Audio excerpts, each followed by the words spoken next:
Donc pour ce chapitre, on va parler de la fonction ln, de la fonction logarithme neptunienne. Nous allons d'abord parler du domaine des définitions, tout en rappelant que la fonction ln est une fonction logarithmique. C'est une fonction logarithmique, donc c'est une fonction qui a tendance à accroître. Une fonction qui a tendance à accroître, à être positive. Alors, nous avons donné une fonction, généralement, exemple, à savoir la fonction f définie par f de x égale ln de u de x. Donc on dit que la fonction f existe si et seulement si u de x positif. Donc u de x positif, cette règle-là est la règle générale définissant bien sûr le domaine de définition d'une fonction ln. Alors cela veut dire quoi? Quand on a ln de quelque chose là, ça peut être une fonction comme ça peut être aussi un nombre. En tout cas, il faut que ce nombre-là, ce réel-là, soit un réel positif, strictement. Ou bien cette fonction-là soit une fonction positive. Maintenant, l'intervalle dans lequel cette fonction-là est positive, c'est cet intervalle que nous allons opter comme notre domaine de définition. Alors, je vais vous donner un exemple. Supposons, quand on dit ln2, alors dès qu'on dit ln2, c'est parce que le réel-là qu'on va amener est un réel strictement positif. Alors, cela veut dire que ln de moins 2 ne peut exister, c'est impossible. Pourquoi? Parce que moins 2 est un nombre strictement négatif. Alors, cela veut dire que ln de moins 1 tiers n'existe pas, parce que moins 1 tiers est un nombre négatif. De même, ln de 0 n'existe pas, parce que 0 est un réel qui est nul. Donc, cela veut dire quoi? Pour que ln de quelque chose puisse avoir lieu, il faut que cette chose-là soit strictement positive. Raison pour laquelle on peut partir du plus petit réel positif venant juste après 0. Par exemple, on peut dire ln de 0,00001. C'est possible. Parce que 0,00001 est un nombre strictement positif. Raison pour laquelle on dit que ln de u, la condition d'existence pour qu'il y ait ln de u, c'est quoi? Il faut que le u là appartienne à l'intervalle 0 plus l'infini, avec 0 exclu. Cela veut dire que ce u là ne peut être négatif. Cela veut dire que aussi ce u là doit être forcément un nombre positif. Donc, l'ensemble des nombres négatifs sont exclus, mais aussi le réel 0 qui est un réel nul est exclu. Donc, cela veut dire que U appartient à l'intervalle 0 plus l'infini. Donc, ln de 1 existe. Donc, ln de 2 existe. Donc, ln de 8 existe. ln de 9 existe. Mais par contre, ln d'un nombre nul, comme 0, n'existe pas. Mais ln d'un nombre négatif n'existe pas. Raison pour laquelle nous avons dit que soit f de x égale ln de u de x. On dit que la fonction f existe si et seulement si, c'est-à-dire la condition d'existence de la fonction f que voici est la suivante. Il faut que u de x soit strictement positif. Cela veut dire quoi? Quand on me donne ln de x, supposons ln de x, quand on dit ln de x, alors la condition d'existence pour qu'il y ait ln de x, cela veut dire que x est strictement positif. En d'autres termes, x appartient à l'intervalle 0 plus l'infini. On peut donner un deuxième exemple. Par exemple, à savoir ln de x moins 1. On peut nous donner cette fonction-là. Alors, on avait dit que f de x égale ln de u de x. Ici, notre u, c'est la fonction x moins 1. Alors, on va dire quoi? Cette fonction-là existe si et seulement si. La condition, c'est quoi? C'est que x moins 1 positif. Alors, tout ce qui est dans la fonction ln, quelle que soit sa largeur, on va poser cette fonction-là doit être positive strictement. En d'autres termes, x supérieur à 1, cela veut dire que x appartient à l'intervalle 1 plus 1. C'est bon? Donc, en d'autres termes, on peut dire que ln de u de x, sa condition d'existence, c'est que notre u est positif. Alors, de ce fait, nous allons essayer de prendre deux remarques. Nous allons mettre remarque. La première des remarques, notez R1 par exemple, première remarque, c'est que ln de u existe si et seulement si u strictement positif. Deuxième des remarques, c'est que ln de valeur absolue de u existe si et seulement si u différent de 0. Alors, pourquoi nous avons dit ça? Parce qu'on vient de dire que ln d'un nombre est toujours positif, il faut que ce réel-là soit positif. Alors, quand on dit ln de u, il faut que u soit positif. Donc, cela veut dire que u ne peut être négatif, u ne peut être nul. Alors, on dit ln de valeur absolue de u. Mais en classe de 5e, le prof avait dit que la valeur absolue d'un nombre est toujours positive ou nulle. La valeur absolue d'un nombre ne peut être négative. Alors, quand on dit valeur absolue de x moins 1, on sait que, quel que soit x appartenant à R, x moins 1 en valeur absolue est positif ou nul. On est d'accord? Même si x occupait un nombre négatif, avec le moins 1 qui est négatif, mais avec la valeur absolue, ça devient un nombre positif. Parce que valeur absolue de moins 3, c'est 3. Valeur absolue de moins 1, c'est 1. Donc cela veut dire que cette valeur absolue est soit positive ou nulle. Mais on a dit que la fonction ln de ce réel-là, ce réel ne peut être égal à 0. Donc ce réel doit strictement être positif. Donc cela veut dire quoi? Ça veut dire que notre valeur absolue ne peut être nulle. Ça peut être négatif comme ça peut être positif, parce qu'après, avec la valeur absolue, ça devient un nombre positif. Raison pour laquelle nous avons dit que ln de valeur absolue de u existe si et seulement si u différent de 0. Alors on peut donner un exemple par rapport à ça. Supposons qu'on donne ln de, supposons, x2 moins x moins 6. Alors, on donne cet exemple. Exemple ln2, valeur absolue de x2 moins x moins 6. Alors, la question est très simple. Déterminer le domaine de définition de f. Alors, le domaine de définition de cette fonction-là, c'est par rapport à notre remarque numéro 2. On dit que ln de valeur absolue de u existe si et seulement si u différent de 0. Nous avons dit que aussi, notre fonction existe si et seulement si x2 moins x moins 6 différent de 0. Alors, ceux qui ont fait la classe de seconde savent qu'on doit calculer ici delta. Alors, on calcule delta entre deux valeurs. Entre notre petit x1 égale moins 2 et notre petit x2 égale 3. Alors, qu'est-ce que nous avons dit? Nous avons dit que f existe si et seulement si x différent de moins 2 et x différent de 3. Donc, nous avons comme domaine de définition moins l'infini, moins 2, union moins 2, 3, union 3 plus l'infini. Ou bien même en d'autres termes, nous aurons comme domaine de définition l'ensemble des réels privé de moins 2 et de 3. Donc ce qui est important ici à retenir, c'est que quand on a une fonction f quelconque, f égale ln d'un nombre, il faut que ce nombre-là soit déjà positif strictement. C'est la première condition. Alors, si le nombre est déjà positif, alors ce nombre admet une fonction ln. Si le nombre est négatif ou nul, ce nombre n'admet pas de fonction ln. Il faut que ça soit clair. C'est valable aussi pour les fonctions. Si la fonction est positive, ça admet une fonction ln. Si la fonction est négative ou nulle, ça n'admet pas de fonction ln. Raison pour laquelle ces deux remarques sont les deux remarques fondamentales. La première est que ln de u existe si et seulement si u est strictement positif, donc différent de 0, différent d'un nombre négatif. La deuxième, c'est que ln de valeur absolue de u existe si et seulement si u différent de 0. Donc, s'il y a valeur absolue, c'est différent. S'il n'y a pas de valeur absolue, c'est directement u positif. Et on a donné deux exemples, à savoir des fonctions ln de u, et on a donné le domaine de définition. ln de x, voici son domaine de définition. ln de x moins 1, voici son domaine de définition. Et ln de valeur absolue de x2 moins x moins 6, on pose différent de 0, c'est l'ensemble des réels privés de moins 2 et de 3.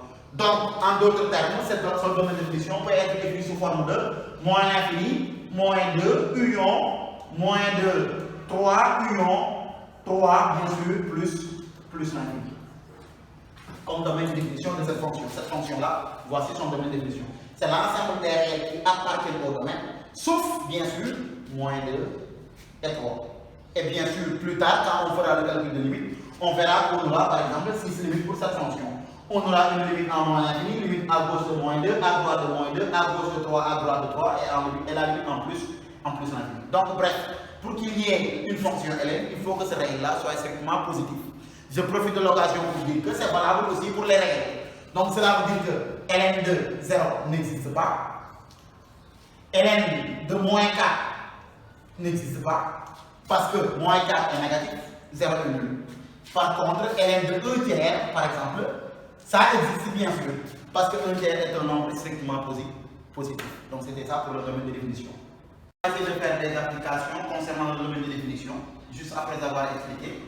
On donne 3 exemples d'applications à faire pour pouvoir peut-être illustrer notre explication, pour que ça soit un peu plus simple pour ceux qui n'ont pas très bien compris. Alors, notre première fonction que voici. Bon, dans chacune des fonctions suivantes, nous allons essayer de donner le domaine de définition, la condition d'existence de la fonction. Alors, la première, c'est la fonction à savoir ln de x plus 1 divisé par x moins 2 dans la fonction ln. Alors, je répète que nous avons dit que ln de u de x existe si et seulement si u de x est positif. Alors, donc notre fonction f, nous allons dire quoi? F existe si et seulement si. Alors, x plus 1 divisé par x moins 2 positif strictement. Alors, parce que c'est notre fonction U.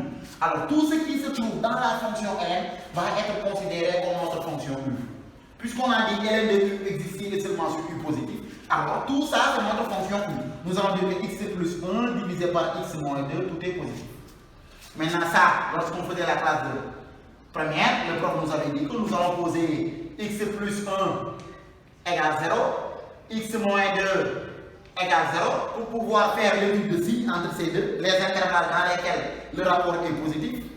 Et enfin, tout ça sachant que x moins 2 qui est un dénominateur doit être différent de 0. On est d'accord? Alors, donc cela veut dire quoi? Ici, notre fonction x est égale à 1.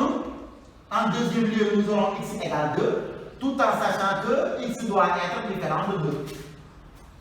Et après avoir fait ça, nous allons essayer de poser un tableau de signes.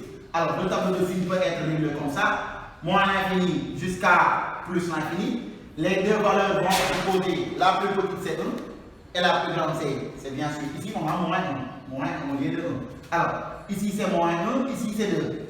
Voilà, donc en première ligne nous aurons x plus 1, en deuxième ligne nous aurons x moins 2, et en troisième ligne nous aurons le quotient, c'est-à-dire x plus 1 divisé par x moins 2.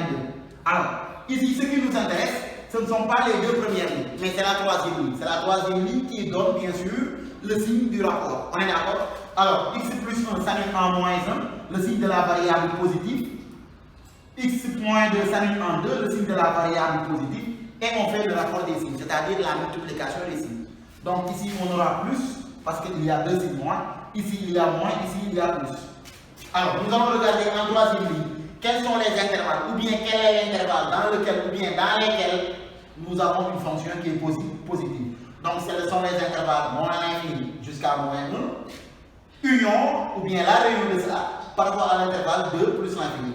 Donc, cet intervalle qui est un intervalle négatif doit être barré, c'est-à-dire notre x variable ne peut appartenir à l'intervalle moins 1, 2. On est d'accord? Alors, maintenant nous avions dit que x doit être différent de 2. Donc, forcément, ici, il y aurait une double barre. Une double barre pour montrer que 2 est une valeur interdite. Donc, ça veut dire que x ne peut pas prendre la valeur de 2. Mais aussi, nous avions dit que x plus 1 posé égale 0, mais n'oubliez pas que le rapport doit être strictement positif. Donc, cela veut dire que nos deux chiffres-là, les deux bornes 1 et 2, ne peuvent partir de notre domaine de définition. Donc, les crochets iront dans la partie barrée. On est d'accord? Et aussi, nous aurons quoi le domaine de définition finale? Donc, on peut définir ici le domaine final. C'est quoi? C'est l'intervalle moins l'infini, moins 1, moins 1 exclu, ne peut faire pas de long intervalle. Union 2 aussi exclu jusqu'à plus l'infini. Donc, on a fait le rapport des signes. On pose le numérateur égale 0, dénominateur égale 0. Mais sachant que le dénominateur doit aussi différent de 0. Et on fait le rapport des signes de tableau et nous aurons notre domaine de définition qui est l'intervalle ou bien les intervalles dans lesquels on a une fonction qui est strictement positive. Donc c'était ça pour la fonction f. Alors, c'est égal, ln de valeur absolue de 1 moins.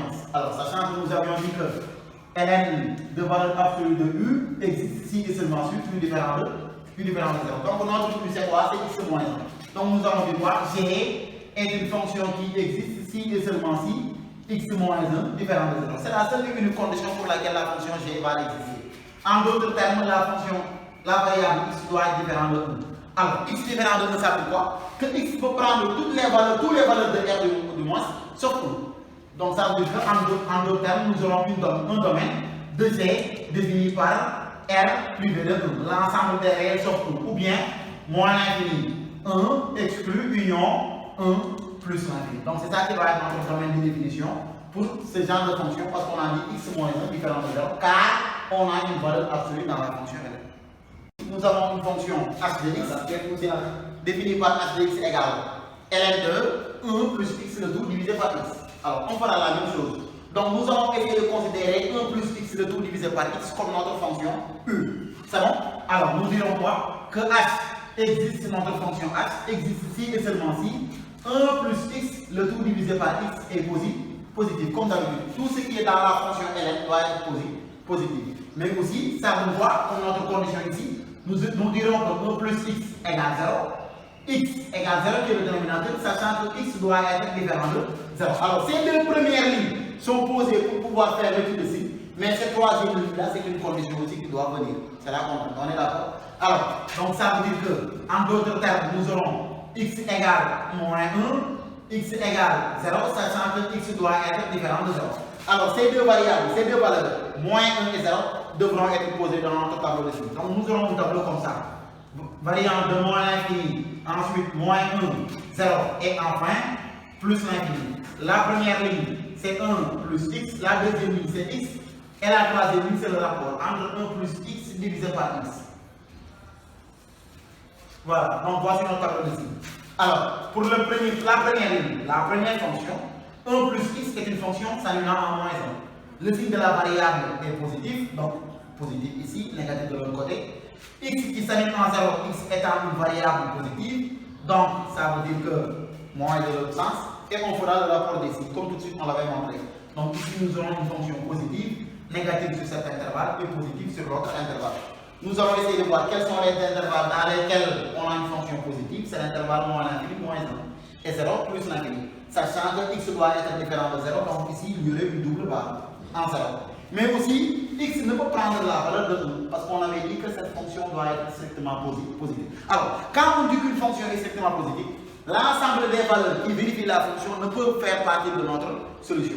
Parce que si jamais x prend ces valeurs-là, cela veut dire que la fonction peut être nulle, alors que la fonction ne peut être nulle. En aucun cas, ça va être positif strictement. Donc cela veut dire que moins 1, qui est une valeur vérifiant le numérateur, ne peut faire partie de notre intervalle.